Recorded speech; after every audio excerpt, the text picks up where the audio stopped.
Veneti a Venezia è in corso l'udienza del riesame per decidere della scarcerazione di Boraso e altre 4 persone. Intanto Brugnaro scarica l'ex assessore, il comune si dice pronto a costituirsi parte civile. La reazione dei meloniani alle dichiarazioni del segretario veneto della Lega Alberto Stefani. Al di là dei sondaggi, le parole di Luca De Carlo, i veneti hanno votato Fratelli d'Italia. Rischio fenomeni temporaleschi molto intensi tra giovedì e venerdì. Allerta gialla in Veneto, previste piogge, grandinate forti, raffiche di vento che dalla montagna si estenderanno alla pianura. E proprio oggi, dopo 6 anni di lavori, sono stati riaperti a Rocca Pietro i serragli di Sottoguda, simbolo della devastazione della tempesta Vaia. Zaia è un segno di rinascita. Primo giorno di interruzione della circolazione dei treni tra Vicenza e Verona per i lavori dell'alta velocità, lo stop fino al 21 agosto. Ancora un furto alla storica trattoria alla Meglia di Mestre, sono già 10 in 5 anni, compreso pure il periodo del lockdown, e il titolare basta, sto pensando di trasferirmi. Olimpiadi, il Veneto festeggia dallo storico oro delle friulane Rizzi e Navarria che si allenano nella palestra del CONI Trevigiano, l'argento nel canottaggio di coppia con il padovano Chiumento. Buonasera, il telegiornale del Veneto in apertura subito a Venezia con l'inchiesta Tangenti. Si attende l'esito dell'udienza del riesame per decidere della scarcerazione dell'assessore Renato Boraso e di altre 4 persone. Intanto il sindaco Brugnaro ha detto che il comune è pronto a costituirsi parte civile. Da una parte la richiesta di scarcerazione avanzata dall'avvocato di Renato Boraso al Tribunale del Riesame di Venezia, dall'altra l'annuncio del sindaco Brugnaro di una possibile costituzione parte civile del Comune di Venezia contro il suo ex assessore e chi ha danneggiato l'amministrazione. Sullo sfondo il conto alla rovescia di un consiglio comunale infuocato venerdì mattina, per il quale le polemiche sono già cominciate dopo la decisione di convocarlo in via Palazzo a Mestre, sede più piccola di Cafarsetti e reputata dalle opposizioni inadatte ad accogliere cittadini, comitati e associazioni che intendono assistervi. A Venezia il Tribunale del Riesame è chiamato a valutare anche le posizioni degli imprenditori Fabrizio Ormenese in carcere, Marco Rossini e Matteo Volpato ai domiciliari, come Alessandra Bolognin, direttrice della municipalizzata IVE. Per il suo avvocato, le dimissioni di Boraso dall'assessorato non rendono più possibile la reiterazione del reato. Intanto, in vista del Consiglio Comunale a Mestre, la maggioranza ha rinserrato le fila. Il sindaco ha ribadito la volontà di andare avanti, affermando che non avrebbe potuto mai neanche immaginare ciò di cui è accusato Boraso. Sul fronte delle opposizioni, tutta la città insieme ha depositato un accesso agli atti su progetti ed eventuali atti di consegna dei lavori per bloccare il bosco dello sport e liberare fondi per i grandi problemi della città. La politica, abbiamo i numeri per correre da soli, erano le dichiarazioni del segretario veneto della Lega Alberto Stefani che hanno innescato un primo botta e risposta tra gli alleati. Per Villanova il Veneto alla Lega è una questione di diritto, per Luca De Carlo i veneti hanno votato Fratelli d'Italia. Chi ne fa una questione di numeri, chi di strategia, sta di fatto che le regionali 2025 stanno scaldando gli animi nel centrodestra in Veneto. Dopo le parole del segretario della Lega Alberto Stefani, ieri intervistato dal direttore Luigi Baccialli, che ha dichiarato di avere i numeri per vincere in Veneto anche senza gli alleati, il coordinatore veneto di Fratelli d'Italia mette a segno una prima sferzata. Non sono un grande appassionato di sondaggi, mi piacciono molto di più i risultati elettorali. I risultati elettorali sia delle scorse politiche sia di quelle delle recentissime elezioni europee ci dicono che i veneti apprezzano gli esponenti e il messaggio di Fratelli d'Italia. Non ne fa una battaglia di numeri ma una questione di diritto il capogruppo della Lega in Consiglio regionale Alberto Villanova. Io credo sia una questione di buon senso e credo soprattutto che sia la strategia migliore per il nostro partito da portare avanti. Ovvio che tenere unito il centrodestra è la missione principale, però abbiamo delle carte da giocare. Abbiamo riportato con il presidente Zaia la nostra regione al centro del dibattito politico, anche adesso con tutto il processo sull'autonomia il Veneto è il portabandiera di questo progetto di rinnovamento dello Stato e quindi io credo che mantenere la guida di questa regione per un movimento come il nostro, un movimento identitario legato al territorio sia semplicemente fondamentale. Noi non ci possiamo permettere dal punto di vista politico di perdere quello che è un nostro simbolo. Nelle condizioni di Stefani farei la stessa cosa. Chiosa, il coordinatore trevigiano dei meloniani Claudio Borgia, fanno il loro lavoro sul territorio, i pesi però, chiarisce, sono cambiati. Noi siamo cresciuti, siamo arrivati al 37% in provincia di Treviso, anzi 36,75 per essere corretti, il 37% a livello regionale, credo che sia un dato importante. Poi ricordo che tra l'altro è il dato più alto in Italia di Fratelli d'Italia. Spetterà ai vertici nazionali di centrodestra a trovare la quadra. Al tavolo siederanno Tajani, Salvini, Meloni e di certo lo stesso Zaia. Ma se la Lega spinge per mantenere il primato in Veneto, ai Fratelli il compito in queste ore di suggellare l'alleanza. Smettiamola di parlare di divisioni, ma stiamo assieme e diamo ai veneti un'offerta politica ed anche un candidato che esprima ciò che i veneti veramente vogliono, e cioè l'unità. Il Veneto si prepara all'arrivo di una nuova allerta meteo. L'alta pressione di origine africana sta per essere sostituita da una perturbazione proveniente dall'Atlantico che porterà aria fredda, temporali locali anche molto forti con possibilità di fenomeni estremi. Venerdì sarà la giornata più critica all'origine delle celle temporalesche, la grande energia accumulata nell'atmosfera per le alte temperature del suolo e dell'umidità. In allerta le squadre di protezione civile sul territorio. La regione ha emesso un avviso di criticità idrogeologica. Possibili, fanno sapere dal centro funzionale decentrato della protezione civile, fenomeni intensi e rapidi con conseguente innesco di frane superficiali e colate rapide. È possibile anche l'innalzamento dei livelli della rete idrografica secondaria. E a proposito di maltempo, sono stati uno dei simboli della tempesta Vaia dopo 6 anni, sebbene parzialmente riaprono i serrai di Sottoguda.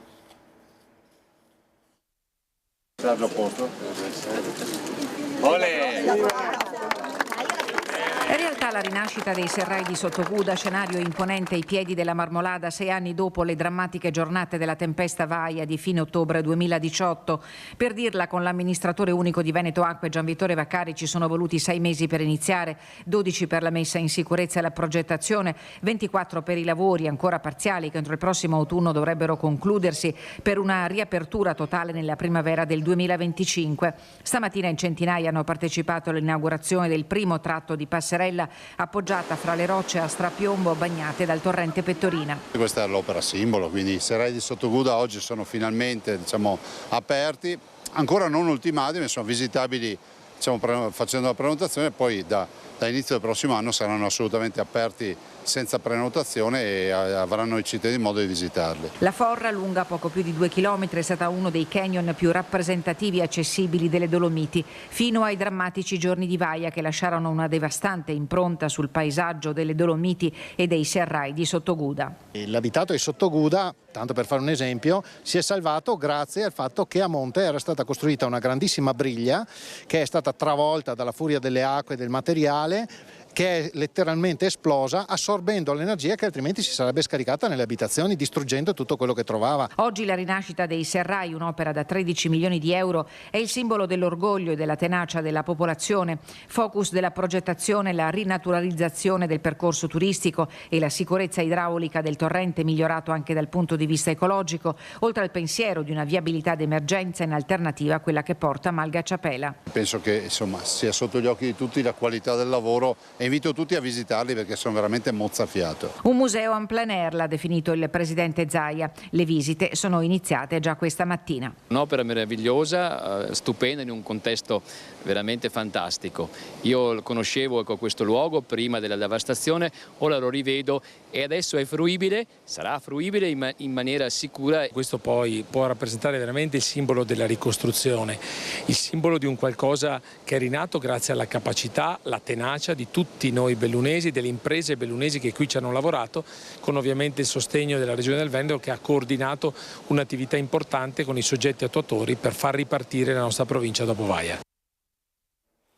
Primo giorno di interruzione della circolazione dei treni tra Vicenza e Verona Porta Nuova prevista per permettere i lavori dell'alta velocità, ovviamente le prime odissee per i passeggeri. Io sono dagli Stati Uniti, un po' di un incubo, vorrei visitare l'Italia e devo aspettare per l'autobus. Non mi importa perché mi piace tutto dell'Italia. 3 Tra i turisti in attesa del bus sostitutivo, nel primo giorno di stop ai treni c'è anche chi la prende con filosofia, come questa signora che arriva da Saragozza e per la 31esima volta è venuta a visitare l'Italia, in particolare Vicenza. Sono turisti, pendolari, viaggiatori occasionali che aspettano i bus sostitutivi aiutati dal personale del servizio di assistenza, pronto ad indirizzarli affinché vivano il minor disagio possibile. Disagio che però è stato inevitabile per questo primo giorno di stop ai treni, scattato a mezzanotte e che durerà fino al 21 agosto, sulla linea ferroviaria tra Verona, Portanuova e Vicenza, che riguarderà anche il nodo Vicenza, in modo da consentire l'esecuzione dei lavori per il potenziamento dell'alta velocità, alta capacità. Arrivo da Schio e devo andare verso Padova e quindi sto aspettando quello che arriva per andare a Grisignano. È abbastanza un disagio perché solitamente con il treno ci avrei messo un'oretta e un quarto, adesso è già 40 minuti che sono in viaggio e mi mancano ancora tanti. Avrò un disagio di un paio d'ore sicuro. Qual è la tratta che deve fare il pullman sostitutivo? Dovrei Arzignano, come si chiama? Devo scendere col pullman sostitutivo a Grisignano, poi prendere un treno per Mestre e poi da Mestre all'aeroporto. Una specie di mezza odissea, no? Siamo nel veneziano, ancora una spaccata, la 10ª in meno di 5 anni al ristorante Amelia di Mestre. Il titolare è deciso ad andarsene. Lei sta pensando di trasferirsi altrove? Ci sto pensando, io amo questo posto, ho una clientela fantastica e lavoro molto bene, però io se faccio una comparazione con l'altro ristorante che ho da 17 anni ormai a Santa Giustina in Colle, che è in provincia di Padova, 17 anni solamente una volta ci hanno fatto un furto. Luca Serpente ha perso il conto di quanti furti abbia subito il suo ristorante. Da quando nel 2019 ha rilevato l'Amelia, Mestre è un nome storico nel suo campo, almeno 10. In meno di 5 anni però, perché di mezzo c'è stato anche il lockdown per Covid. I segni dell'ultima notte di assalti sono evidenti. Una porta completamente scardinata e soprattutto l'avventuroso percorso che, aprendo un varco sul muro esterno, ha portato il o i ladri dentro al locale. Migliaia di euro di danni per un colpo che alla fine si è sostanzialmente risolto con un bottino modesto. E cosa hanno portato via? Stupidaggini, perché parliamo di danni di migliaia di euro e mi vanno a rubare qualche bottiglia o il fondo cassa, che non so, boh. Quindi sono veramente furti che non hanno senso. Io continuo a non capire, questo è l'ennesimo furto, è l'ennesimo scasso. Sono sempre stati danni di poche migliaia di euro, stavolta questo è un danno molto grande. Via Giustizia è meno conosciuta di altre strade di Mestre come Via Piave, assurta agli onori delle cronache nazionali col titolo poco gratificante di capitale italiana dello spaccio di droga. Ma anche qui le cose non vanno benissimo. A meno di 300 metri, ad esempio, la carrozzeria moderna di Paolo Favaretto è diventata famosa per aver subito in 10 anni più di 30 furti con danni per 2 milioni di euro. Purtroppo la situazione di questa zona, ma un po' di tutta Mestre, è questa adesso, in questo momento. Sono arrivati anche diversi assessori qua a darmi solidarietà, non questa volta, ma le volte scorse. Però poi dopo vedo che sono tutti quanti appelli che rimangono un po', come dire, non esauditi. In tutto il Veneto la protesta dei lavoratori agricoli che chiedono il rinnovo del contratto. Andiamo a Padova. Abbiamo deciso di fare un presidio così, regalando la frutta e la verdura alla società civile, perché tecnicamente le associazioni di categoria, che sono CIA, Confagricoltura e Coldiretti, ci hanno offerto una parte economica che secondo noi non è in linea con le perdite e l'inflazione che è attualmente in corso rispetto a questo. Avevano chiesto 120 euro lordi i sindacati sindacati seduti al tavolo del rinnovo del contratto provinciale dei lavoratori agricoli, una cifra ancora lontana. Non sono adeguati al caro vita gli stipendi in un settore fondamentale, per questo in Piazza dei Signori a Padova si è regalata frutta e verdura, il simbolo di quel pomodoro, di quella zucchina che per ora è stata messa sul piatto, sostengono. Questa la media degli stipendi. La media per noi è contratti indeterminati di 1.200-1.300 euro al mese. Si vive con uno stipendio come il vostro? È pesante, cioè appena, specialmente chi non è da solo, vive da solo con un affitto e tutta la vita che così non ce la fa. In provincia di Padova sono circa 10.000 lavoratori, una parte sono stagionali e la maggioranza sono circa 8.000 stagionali e 2.000 sono lavoratori assunti a tempo indeterminato in agricoltura. Il nostro è anche un atto simbolico di fronte a lavoratori che spesso sono invisibili e che hanno bisogno di avere dignità. E questa dignità gli dà il contratto di lavoro, glielo dà il contratto nazionale e glielo dà anche il contratto provinciale. Una protesta che arriva alla vigilia di uno dei periodi più importanti dell'anno, con la vendemmia ormai alle porte nei Colli Euganei. Ci si lamenta sempre del non riuscire a reperire la manodopera, però chiediamoci anche questo, perché magari non riusciamo a reperire la manodopera? Perché i salari non sono così convenienti. Forse è più utile pensare di dare uno stipendio adeguato ed ecco che le persone ci sono, è più facile trovarle e non si deve purtroppo ricorrere a quella zona di grigio che purtroppo c'è ed è presente anche nella nostra regione. La nostra pagina dedicata alle Olimpiadi, partiamo dall'oro di Rizzi e Navarria che si allenavano nella palestra del CONI di Treviso. A Parigi la stoccata finale azzurra diventa storia. Le 4 italiane regalano al paese il primo oro nella scherma, vincendo la finale della spada a squadre contro le padrone di casa francesi. Un oro che parla anche trevigiano. Base dell'allenamento di 2 delle 4 atlete del team italiano, le friulane Rizzi e Navarria, il centro CONI di Viale Vittorio Veneto. Giulia è venuta qui quest'anno, ha vinto il titolo italiano e ha vinto 2 gare di Coppa del Mondo e quindi ha avuto diritto a partecipare alle Olimpiadi, mentre Mara Navarria l'anno scorso l'aveva già vinto, ma era tanti anni che non lo vinceva, è diventata anche lei campionessa italiana. Treviso che ha portato fortuna alle atlete dopo l'ultimo oro olimpico di Matteo Tagliariol, trevigiano d'origine, a Pechino 2008. Ieri ho messaggiato immediatamente le ragazze, è stato un momento emozionante, soprattutto un momento storico, nel senso che è il primo oro della spada nella storia delle Olimpiadi, la spada femminile nella storia delle Olimpiadi, e quindi le ragazze devono essere solo che orgogliose, ma diciamoci che adesso non è che voglio sminuire, ma io me lo aspettavo, nel senso che queste ragazze sono molto forti e secondo me anche loro sono venute qui per vincere. Battezzato dal maestro Geslao nei suoi inizi carriera, Rizzi e Navarria hanno scelto la palestra trevigiana per i loro allenamenti. Giulia Rizzi, alla sua prima Olimpiade dopo un periodo passato a Parigi, ha deciso infatti di tornare in Italia e di scegliere Scherma Treviso. Anche quando io ho vinto le Olimpiadi, anche se lavoravo con un altro maestro, al momento il primo ringraziamento è stato per lui e gli devo sempre tanto. In quella palestra ci sono molti dei miei vecchi compagni di allenamento che ora sono dei maestri e sono sicuro che appunto che la palestra abbia aiutato a perfezionare il loro percorso per le Olimpiadi. Tutti i dettagli contano e sicuramente conta anche questo. Sede che presto si trasferirà alle ex caserme Serena, dove grazie ai fondi PNRR la società potrà dotarsi di nuovi spazi e nuove pedane. Ma il maestro sicuramente sarebbe stato contentissimo, perché lui è stato, non so se il primo, ma comunque uno dei primi sicuramente che ha fatto iniziare il progetto spada femminile in Italia. Come commenterebbe queste vittorie il maestro Geslao? Non mollate mai, perché la vittoria più bella è la prossima. Poi c'è l'argento olimpico conquistato da Luca Chiumento nel 4 di coppia.